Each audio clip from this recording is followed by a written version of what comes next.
I'm empty. But Sarge, my weak arms are so little puny, I can't do anything. Whatever am I supposed to do? See? I know. I'll use my trusty Shellter. And now zoom in. Simply pull back the slide, insert your Sillyshell, push the slide forward, and you're ready to fire.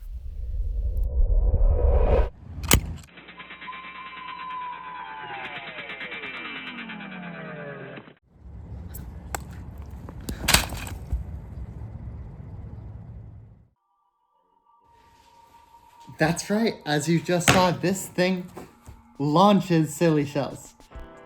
This is the Shellter. It is a stringer that shoots Sillyshells and Mega XL. Happy April Fools. Yeah, so let's start. This is modeled after like a grenade pistol, a flare pistol kind of thing. The grip flares out, so it really marries with the hand, which I'm very happy with. Picatinny up at the top, and a little integrated clip that fits Mega XL as well as Sillyshells, because they're close enough in diameter to be able to do that. Yeah, so it shoots Mega XL with a little insert that slides into the barrel. That's just for dart retention, but you can use it in there. So let's get over how to use it. It's fairly simple. It's a top loader. Pull it back, put in your shell or dart, pull it forward, and bombs away. And this works with Mega XL as well. You might find it's easier to front load instead of breech load. But it works nonetheless. Obviously, don't shoot Sillyshells at people. This is a hunk of plastic weighing like 30 grams or something, flying at 30 miles an hour. Don't do that. Nobody's gonna want that. unless it's printed in TPU. In which case I guess it might be okay, but like ask someone before you shoot them with that. Mega XL, of course. I had to buy Mega XL for this. Because I didn't have any. And I didn't know what it was or how to use it, but I hear that it's really good in like taking down big targets. But yeah. So if you want to download it, again, printables and Maker World. And happy April Fools and happy blasting. Let's go to the assembly. This is what we will be building. This is the Shellter. It is a Sillyshell ejecting and MXL shooting stringer. So let's get into it. There are alternate parts for this. There is an alternate grip that doesn't have a sling, and there is an alternate trigger guard that doesn't have this design. It has a different design. And there is an alternate receiver that doesn't have this clip on the bottom. So your parts may look slightly different. But yeah, this is what we're gonna build. You'll need all the things listed here. So that is all of the printed parts, as well as a small little chisel or screwdriver, a little mallet, some 1/8 inch sewing elastic that is flat, some 4mm standard hobbyist elastic, a lighter, and some slug slime. So let's go ahead and get right into it. Let me clear off my workstation a bit. We are going to start with just the center. This is the receiver, and we are just going to slide the slide on. So you're going to take your slug slime and put a line in each of these tracks. You can also put a little bit on the top, but not too much. Just a little bit to get it moving. Then you'll simply slide it on. It might be a little rough at first, but once we get the grip on, we can start pumping it and getting it working. So my slug slime is back over here. Next, we will put in the trigger block and the trigger. This is the catch. This is the trigger. we'll want, again, more slug slime. You'll want to put it, first you'll want to find where the little arrow is. It should be pointing up and facing you. And we're going to lay the receiver on its back, on its bottom, and you are going to put a little dab on the top, like 2 dots, 1 on each side of this wing piece. Careful not to get on your hands. And let's see, 1 right on the tip of the arrow, and then we'll put it in. So you want to grab it quite carefully. I kind of didn't think this far ahead. So I will just manhandle this. And when you place it in, the point of the arrow should be pointing up. And you'll just drop it in. And it should fall forwards. And that's perfect. Then we'll grab the trigger. You'll want to smooth off this face. This is dirty because I rubbed it against a table to smooth it down. You'll want to get your slug slime, put a little dot right there, little dot right there, and most especially on that slope, because that is what will be actuating the trigger block. And then you will slide it in with the trigger pointing forwards. Then we're ready for the, what is this? This is the trigger guard. So we're fine to move this back. You're gonna put it in this hole, and you're going to get the longest pin. This is the, I believe, pin C? It might be A in the files, but it's the longest pin, and it has a small dot right there. So we'll put this in, and we will slide this into place. You want to make sure it's reasonably tight, but the tolerances on this is actually much smaller than these other pins. Because it's so much longer, it causes more friction. So we'll take our little mallet, gently tap it in. Next, we can add the grip. The grip will slide on at an angle, so you might find it easier to rotate this so that this makes a 90-degree angle, and you will slide it on straight up. So, actually no, not straight up. You won't slide it straight up. It'll still be at an angle. It'll be at this angle of this piece. So the way I've found to do this easily is to first get it onto the trigger guard and just slide it up. And it might take a little bit of finagling, but it should snap right into place. And here is when you will want to put in your 3 pin beads. These are the one with 3 dots. So you can just put them 1, 2, and 3.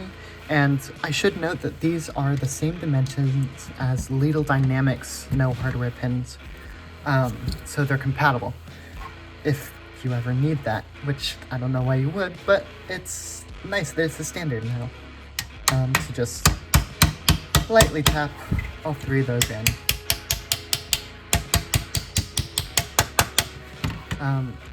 This is the pin tool. You can use it to get these flush. You'll just put it on top and lightly tap. Just don't hit your fingers like I just did. Ow.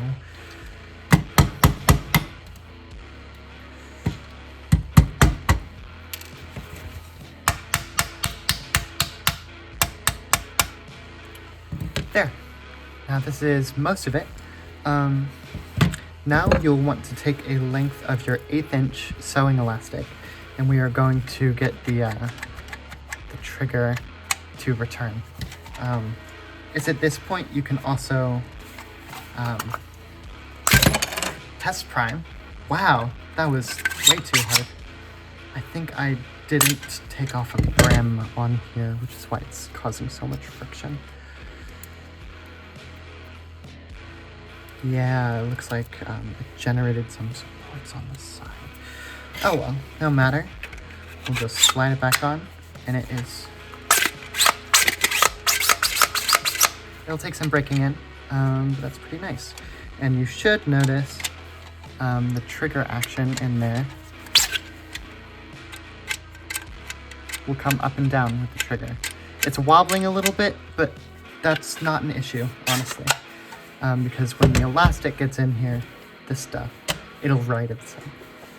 So, a length of the 1/8 inch sewing elastic. I'm going to... Where are my scissors? I'll be right back. Alright, I've got my little snippers. I'm going to say this is about 6 inches, which is way too much. We're just going to snip that. I like taking my lighter and just sealing the end there. And what you were going to do is, if we zoom in here, you'll see that there is a slot and a hole. You'll want to thread it through the slot first. And make sure that it doesn't twist when you do this, or else it'll look bad. And you'll just slide it through this hole. It might take a little bit of finagling. You might find you want to take your little screwdriver or chisel bit and thread it through manually. Just some extra encouragement for this finicky thing. Yeah, there we go. So you'll want to make sure it is nice and flat on both sides. You will tighten it and tie a square knot. Then, once you get it tied, you test it, and it should return quite nicely. And if you agree with the tension there, then you can snip these ends off.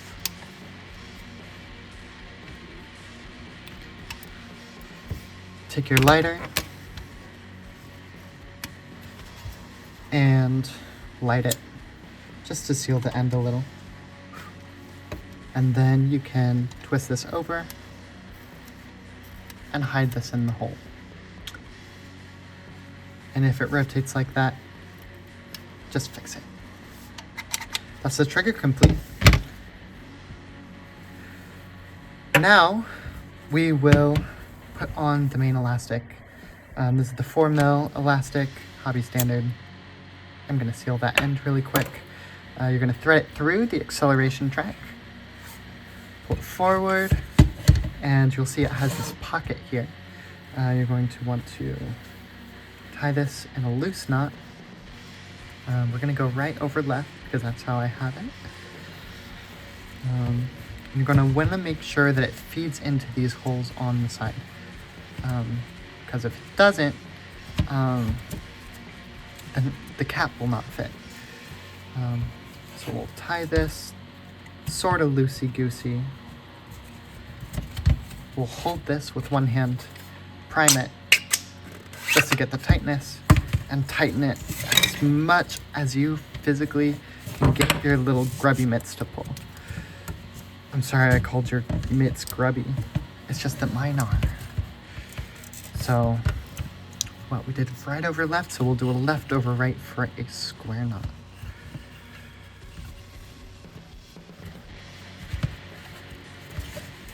And you'll pull it tight. Perfect.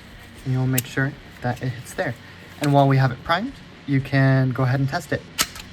And it works.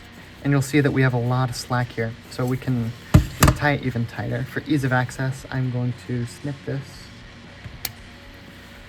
and seal this end and put this away, just that it's less tedious.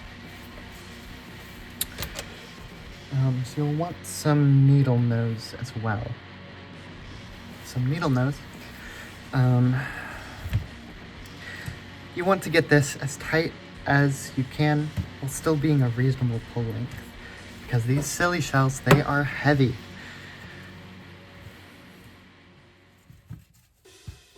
There we go. So let's try that again. Just pull tight.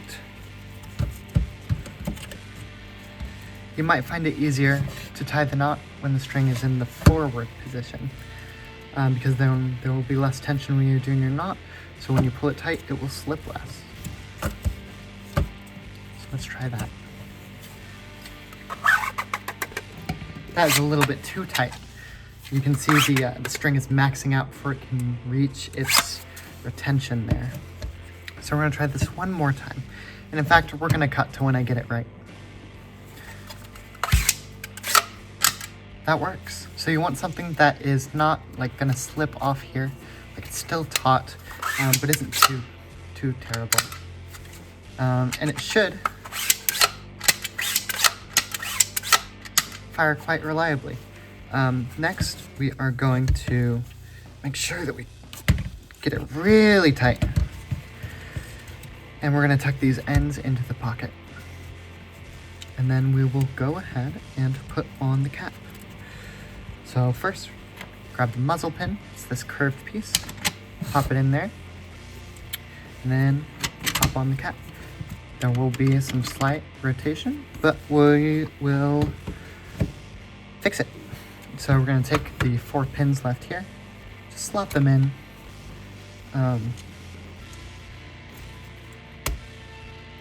Depending on your tolerances, you might need to hammer these. For me, they're pretty low friction. But that's okay because there are 4 of them.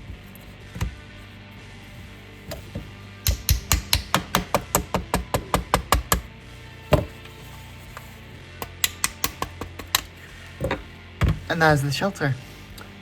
There is an optional MXL barrel insert because this clip is compatible. It is compatible with both MXL and Sillyshells. So let me show you how to do that. There are 2 indents on the back here, and there are 2 tabs on the front. You will want to insert it this way with the tabs at the front and then the indents at the back. So you'll just slide it all the way down. It'll be easier if you do this while the blaster is primed so that the elastic is out of the way. We'll just drop it in there. It'll take some pushing and some finagling. You'll want to open this and probably get in there with a tool. Or push in from this end with the tool is probably more effective. And those little tabs at the front will seat into 2 little holes, so they should click into place. So just make sure that it's pushed down all the way. And that was it. That was a nice click. You can see it's not falling out, it's not doing anything, and everything's all nice. Editing Kylie here. A better way of inserting the MXL insert is just doing it through the top. We'll just push it in and push down. It'll take a little bit of finagling, which I'm not going to show here, but it'll seat just fine. And to get rid of the MXL barrel insert, you can see those 2 little tabs here.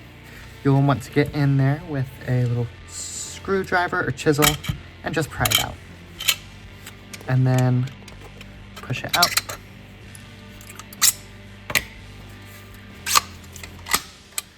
That is the assembly of the Shellter.